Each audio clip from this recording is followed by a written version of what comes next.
Sampean tahu kan bahwa 1 sampai 100 juta tidak diminta agunan, gitu ya. Kamu bisa pertanggungjawabkan bahwa memang selama ini kalian bekerja tidak pernah minta agunan untuk angka 1 sampai 100 juta. Gini, saya mau bilang sama kalian. Kalau misalnya masih ada yang minta agunan, berarti sebetulnya teman-teman mempersulit. Ya dong, secara aturan. Yang kedua, ngapain mesti pusing? Kan kalau misalnya ada masalah kan sudah ada asuransi.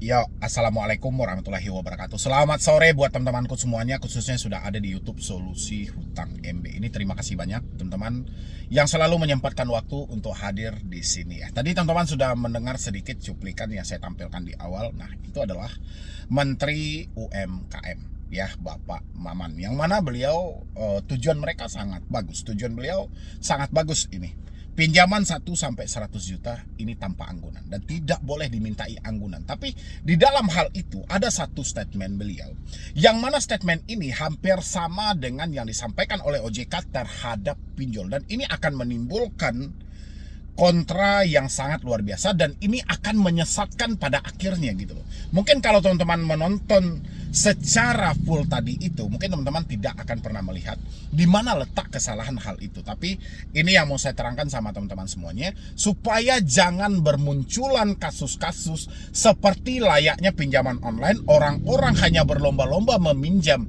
1 sampai 100 juta tanpa anggunan, tapi pada akhirnya orang-orang akan dengan seenaknya gagal bayar tanpa memikirkan hal itu kembali gitu loh. Padahal ini ajang dan kesempatan yang sangat bagus teman-teman semuanya gitu loh. Tapi sebelumnya, yang belum mensupport channel ini boleh disupport dulu, boleh didukung dulu. Mudah-mudahan channel ini makin berkembang dan saya makin semangat lagi memberikan motivasi dan edukasi. Tujuannya mungkin dari Bapak Menteri kita ini, tujuannya bagaimana caranya supaya masyarakat tidak bergantung kepada yang namanya pinjaman online. Tidak ada lagi yang terjebak dengan bunga tinggi, dengan penagihan yang tidak manusiawi. Mungkin itu tujuannya, karena kita sama tahu selama ini yang paling familiar adalah pinjol, pindar, ataupun pay later. Karena kemudahan yang ditawarkan tidak berbelit-belit, bahkan hanya dari rumah, prosesnya hanya beberapa menit, duit langsung masuk. Ya, tujuan dari Bapak Menteri kita mungkin ingin menyaingi atau mengurangi supaya jangan lagi masyarakat dengan penghasilan rendah tadi selalu terjebak dalam permainan pinjaman online. Saya apresiasi 2 jempol buat Bapak Menteri. Tapi di dalam statement tadi ya, di dalam statement yang Bapak sampaikan, yang mana pihak bank tidak boleh mempersulit, saya juga mengapresiasi. Itu memang bagus, karena di lapangan yang kita tahu selama ini pinjaman 1 juta, 2 juta, bahkan 5 juta, ya sampai 10 juta itu masih aja ada yang bahkan nggak tanggung-tanggung sertifikat tanah yang digadaikan gitu loh. Ya, kalau sebagian ada mungkin yang BPKB motor gitu loh, tapi ada yang sertifikat tanah. Dan kita berharap dengan adanya peraturan menteri yang seperti ini, ke depannya ini benar-benar dapat kesetaraan. Tidak ada lagi UMKM ini yang terjebak dalam rentenir-rentenir online dengan bunga yang tinggi. Tapi di dalam hal ini akan menyesatkan, pada akhirnya ini akan menyesatkan, dan banyak orang-orang akan mengejar dan mengikuti riwayat dari pinjaman online, sehingga mereka akan berpotensi untuk gagal bayar suka-suka hati mereka. Karena ada statement yang menyesatkan. Tolong Bapak Menteri, ini segera diluruskan seperti apa pollingnya, karena pinjol pun juga mempunyai mekanisme yang sama. Ya, saya tahu banget persis sih gitu loh, sesuai dengan OJK nomor 19, OJK juga menerbitkan dengan aturan yang sama. Yuk kita dengar dulu pernyataan dari Bapak Menteri ini secara penuhnya seperti apa, biar teman-teman paham semuanya. Silahkan. Sampean tahu kan bahwa 1 sampai 100 juta tidak diminta agunan, gitu ya. Kamu bisa pertanggungjawabkan bahwa memang selama ini kalian bekerja tidak pernah minta agunan untuk angka 1 sampai 100 juta. Betul?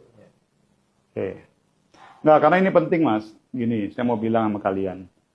Kalau misalnya masih ada yang minta agunan, berarti sebetulnya teman-teman mempersulit.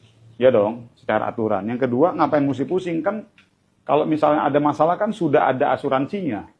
Bener, bisa dipegang. Kamu? Bisa dipegang. Namanya siapa? Denny, Pak. Ngomong, coba sebut. Namanya siapa? Nama saya Denny, Terus petugas? petugas dari BNI Kartini. Kartini. Kartini. Kartini, Kartini. Jawa Tengah. Jawa Tengah. Semarang. Semarang. Kamu siapa? Saya Bayu, petugas dari Kartini Semarang. Oke, halaman kita. Nah, teman-teman sudah nonton semuanya gitu loh. Dari cuplikan tadi, cuplikan yang saya tampilkan tadi, apa yang bisa teman-teman tangkap dalam hal itu, teman-teman semuanya? Mungkin yang teman-teman simak dalam hal itu, mungkin Bapak Menteri menegaskan, jangan lagi pihak BRI, BNI, Mandiri, atau bank-bank yang mendapatkan subsidi dari pemerintah, ya, berupa kredit usaha rakyat, jangan lagi mempersulit. Mungkin itu yang teman-teman dengar ya. Jangan lagi mempersulit. Kalau bisa diusahakan, bukan kalau bisa, diusahakan sampai ke depannya pinjaman 1 sampai 100 juta itu jangan dimintai lagi anggunan. Ya, itu pasti yang kalian dengar semuanya gitu. Tapi di dalam statement itu ada satu baris, teman-teman, ya. Atau bukan satu baris ya, apalah namanya itu. Kata yang dilontarkan oleh Bapak Menteri dengan dalih seperti ini, dia sampaikan tidak ada yang perlu dikhawatirkan. Kalau misalnya ada timbul permasalahan, itu sudah di-cover oleh asuransi. Nah, ini akan menimbulkan penyesatan dan nantinya orang-orang akan memanfaatkan hal ini. Seperti layaknya ketika OJK mengeluarkan COJK nomor 19 tahun 2023 yang mana pinjol wajib kerjasama dengan asuransi. Ya, apa yang terjadi?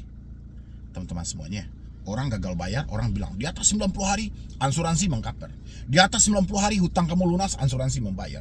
Sekarang ada sekelas Bapak Menteri mengeluarkan statement yang rasa saya ini harus dijelaskan secara rinci, secara jelas, supaya jangan nanti banyak oknum yang memanfaatkan dalam hal ini.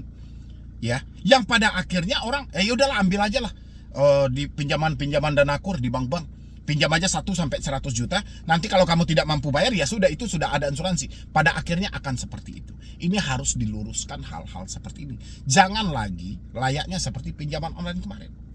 Keluar dari COJK nomor 19 menyampaikan pinjol wajib kerjasama dengan asuransi. Oke. Orang-orang berpikir kalau pinjol wajib bekerjasama dengan asuransi, otomatis pemotongan biaya layanan di awal kita sudah bayar premi asuransi. Ketika kita dibenturkan dengan masalah ketidakmampuan bayar, otomatis asuransi harus pasang badan dalam hal ini. Dan begitu juga hari ini Bapak Menteri juga menyampaikan dengan hal yang sama. Apalagi yang harus dipikirkan? Kalau nanti misalnya timbul suatu permasalahan, kan sudah ada asuransi. Kan seperti itu Bapak membilang. Jadi ini kayak seakan-akan Bapak mendorong orang-orang pinjamlah, tapi nggak usah bayar lagi, sudah ada asuransi. Kalau bermasalah ada asuransi. Jadi kayak gitu, ini harus diluruskan Pak. Kalau enggak ini bisa menyesatkan pada akhirnya program yang diimpi-impikan masyarakat Indonesia tentang pinjaman 1 sampai 100 juta, mereka berharap tidak memberatkan mereka lagi, tapi malah dijadikan aji mumpung nantinya. Pasti akan banyak oknum-oknum yang memanfaatkan hal ini. Mereka hanya menjebol itu bagaimana supaya sukses dalam melakukan peminjaman, tapi pada akhirnya mereka tidak akan mau bayar karena mereka tahu ini akan di-cover oleh asuransi. Ya, ini Bapak silahkan diluruskan lagi Pak, supaya nanti jangan menimbulkan suatu permasalahan di kemudian hari. Saya yakin cuplikan video Bapak hari ini itu akan dicomot kemana-mana Pak. Ya, akan digoreng, akan dijadikan bukti-bukti bahwa Bapak sendiri yang menyampaikan. Pinjamnya kalau terjadi masalah ya sudah asuransi. Ini kan ya sekelas Bapak Menteri jangan ngomongnya seperti itu gitu loh. Tapi sampaikan kepada masyarakat, ini adalah program yang bagus, ini adalah program yang baik, manfaatkanlah dengan baik, manfaatkan untuk kebutuhan-kebutuhan produktif. Semoga program ini bisa selamanya kita pakai dan tidak perlu kita dibebankan lagi dengan bunga-bunga yang tinggi karena sudah disubsidi oleh pemerintah. Dan jaga ansuran kita, jaga pembayaran kita supaya nama kita tetap bagus sehingga kita masih mendapatkan setiap saatnya pinjaman-pinjaman dari pemerintah. Kan harusnya seperti itu. Nggak usah disampaikan kalau terjadi permasalahan kan ada asuransi. Ini saya yakin akan banyak orang-orang yang memanfaatkan hal itu gitu loh. Contohnya kayak pinjol aja lah hari ini. COJK nomor 19 menyampaikan pinjol wajib kerjasama dengan asuransi. Bahkan pinjol membenarkan di dalam pemotongan biaya admin di awal, ya, biaya administrasi di awal, di sana sudah dijelaskan tentang pembayaran premi asuransi. Tapi ketika ada orang yang telat bayar, tidak mampu bayar, tapi pinjol tidak menjelaskan bagaimana dia mengklaim asuransi tersebut, pinjol selalu melakukan penagihan kok. Jadi akhirnya aturan yang terbentuk itu ya aturan yang menyesatkan, akan terjadi hoak yang sangat luar biasa. Kalau dari saya menangkapnya seperti itu. Mudah-mudahan Bapak Menteri bisa meluruskan lagi. Mudah-mudahan video ini sampai kepada Bapak Menteri. Saya sangat mengapresiasi program yang Bapak bentuk ini. Tujuannya sih simpel banget gitu loh. Menggeser supaya masyarakat tidak lagi terjebak dengan rentenir-rentenir online. Tidak lagi terjebak dengan ranah-ranah pinjol. Tidak lagi terjebak dengan ranah paylater ataupun dengan pinder. Ya, Bapak memberikan kemudahan, tapi ada tersirat satu statement yang rasa saya ini akan menjadi bumerang di akhirnya nanti gitu loh. Pada saatnya atau pada waktunya tiba, ini akan menjadi bumerang Pak. Sama layaknya waktu itu, salah satu pejabat Kominfo yang menyampaikan pinjamlah di pinjol ilegal sebanyak-banyaknya, tidak usah dibayar. Dan akhirnya banyak yang mengaji mumpungkan. Ya kan? Bayangin aja Bapak Mahfud MD aja menyampaikan supaya orang-orang tidak masuk ke ranah pinjol ilegal. Beliau menyampaikan satu statement, semua yang terjebak di pinjol ilegal tidak usah dibayar. Apapun itu dalihnya, tidak perlu dibayar, tidak sah secara hukum. Itu dicomot kemana-mana loh Pak. Ya, apalagi Bapak menyampaikan hari ini kalau dibenturkan sama masalah, ya biarkan, kan sudah ada asuransi. Biarkan asuransi yang membayar bla bla bla. Akhirnya asuransi pun juga takut nantinya gitu loh kalau akhirnya seperti itu. Ini Indonesia loh Pak. Ya, daya tangkap kita itu masih lemah Pak. Ya, walaupun kita sudah memberikan literasi yang seperti apapun, pasti cara penangkapannya itu pasti berbeda-beda. Cara yang didapat itu pasti berbeda-beda. Kita tidak pengen program yang sebagus ini malah dihancurkan oleh oknum-oknum nanti yang sengaja meminjam kur karena dia sudah tahu ada asuransi yang mengcover, akhirnya tidak mau bayar.